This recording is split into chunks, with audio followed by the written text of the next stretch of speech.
Bismillahirrahmanirrahim. Assalamualaikum warahmatullahi wabarakatuh. Perkenalkan, nama saya Firzana Alia Ismahani, NIM 530101900008, Program Studi Sejarah Peradaban Islam, Fakultas Usuluddin Adab dan Humaniora. Di sini saya akan memaparkan materi mengenai harmonisasi tasawuf dan syariat Syekh Abdul Rauf As-Singkili, hubungan ulebalang dan ulama, konflik di Aceh, dan Islam di Aceh masa sekarang. Harmonisasi tasawuf dan syariat Syekh Abdul Rauf As-Singkili. A. Pemikiran tasawuf Abdul Rauf As-Singkili. 1. Kesesatan ajaran tasawuf wujudiyah. Ajaran ini dianggap oleh Araniri sebagai ajaran yang sesat dan pengikutnya dicap murtad olehnya. Tindakan Araniri dinilai As-Singkili sebagai perbuatan yang terlalu emosional. Pemahaman Abdul Rauf terhadap konsep martabat 7 terletak pada posisi Tuhan terhadap ciptaannya daripada aspek imanensi, menurutnya sebagai paham kaum wujudiyah. Yang kedua, rekonsiliasi antara tasawuf dan syariat. As-Singkili berusaha merekonsiliasi antara tasawuf dengan syariat. Ajaran tasawufnya sama dengan Syamsuddin dan Nuruddin, yaitu menganut paham satu-satunya wujud hakiki, yaitu Allah. Alam ciptaannya bukanlah merupakan wujud yang hakiki, tetapi bayangan dari yang hakiki. Menurutnya, jelaslah Allah berbeda dengan alam. Yang ketiga, zikir. Dalam pandangan As-Singkili, zikir merupakan usaha untuk melepaskan diri dari sikap lalai dan lupa. Dengan berzikir, hati selalu mengingat Allah. Tujuan zikir adalah mencapai fana yang hanya wujud Allah. Itu berarti wujud yang berzikir bersatu dengan wujudnya, sehingga yang mengucapkan zikir adalah Dia. Yang keempat, martabat perwujudan Tuhan. Martabat perwujudan Tuhan dibagi menjadi 3. 1. Martabat ahadiyah atau la ta'ayun. 2. Martabat wahdah atau ta'ayun awal. Yang ketiga, martabat wahdiyah atau ta'ayun tsani. Yang kelima, Abdul Rauf dan tarekat Syatariyah. Dalam sejarah tasawuf di Indonesia, beliau dianggap sebagai pembawa pertama tarekat Syatariyah ke wilayah Nusantara. Abdul Rauf adalah seorang yang cukup gigih dan berhasil menyebarkan ajaran tarekat Syatariyah di Aceh, yang kemudian berkembang ke berbagai pelosok di Nusantara seperti wilayah Sumatera, Cirebon, dan Jawa. Dia ulama yang lebih mengedepankan toleransi dan tidak mudah menyalahkan pendapat atau tingkah laku seseorang sebelum ditelisik akar permasalahannya. Hubungan ulebalang dan ulama. Pengertian ulama.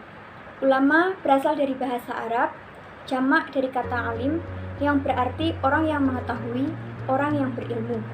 Dalam pengertian umum, ulama mempunyai arti sebagai orang pintar, terkemuka, atau orang-orang terpandang dari kalangan agama. Pengertian ulebalang. Ulebalang adalah gelar penguasa daerah yang dapat dikategorikan sebagai bangsawan pada masyarakat Aceh. Masyarakat Aceh dibagi menjadi 3 kelompok, yaitu sultan, ulebalang, dan ulama.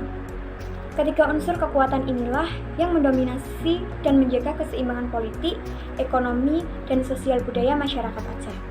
Sultan dan ulebalang merupakan 2 pilar utama yang mendukung kehidupan adat di dalam masyarakat Aceh.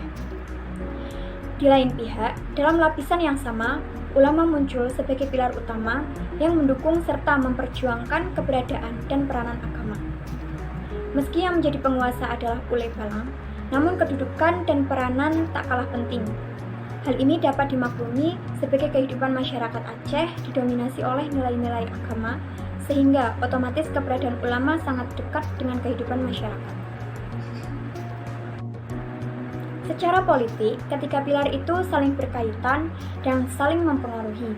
Sultan memerlukan ulebalang sebagai penghubung dengan rakyat biasa. Ulama dan ulebalang juga memerlukan sultan. Ulebalang membutuhkan sultan dalam pemberian legitimasi terhadap kekuasaan wilayah mereka, sebab kekuasaan ulebalang dalam masyarakat diperoleh melalui pengakuan dan pengesahan sultan. Konflik di Aceh.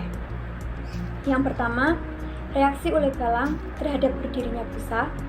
Yang kedua, Persaingan politik ulama Ule Balang masa pendudukan Jepang.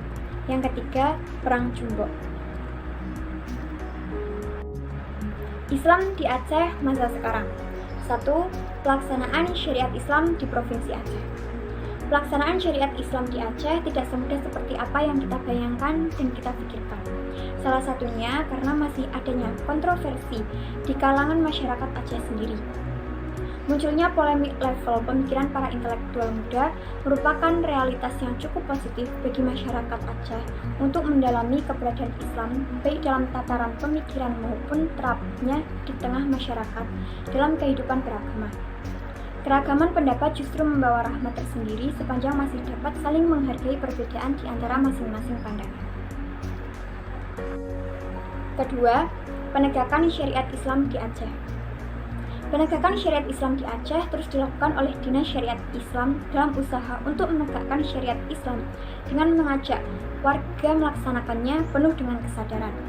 Implementasi syariat Islam secara kafah hendaknya mendapat perhatian dari seluruh masyarakat, terutama menyangkut persoalan yang telah diatur dalam Quran, peraturan daerah Aceh mengenai syariat Islam. Penegakan syariat Islam yang telah diberlakukan secara kafah atau menyeluruh di Provinsi Aceh harus dilakukan dengan sungguh-sungguh dengan mengikut sertakan masyarakat luas sebagai pelaksana syariat Islam. Demikian yang dapat saya sampaikan. Apabila terdapat kesalahan dalam materi maupun pengucapan saya minta maaf yang sebesar-besarnya. Nun wal qalami wa ma yasturun. Wassalamualaikum warahmatullahi wabarakatuh.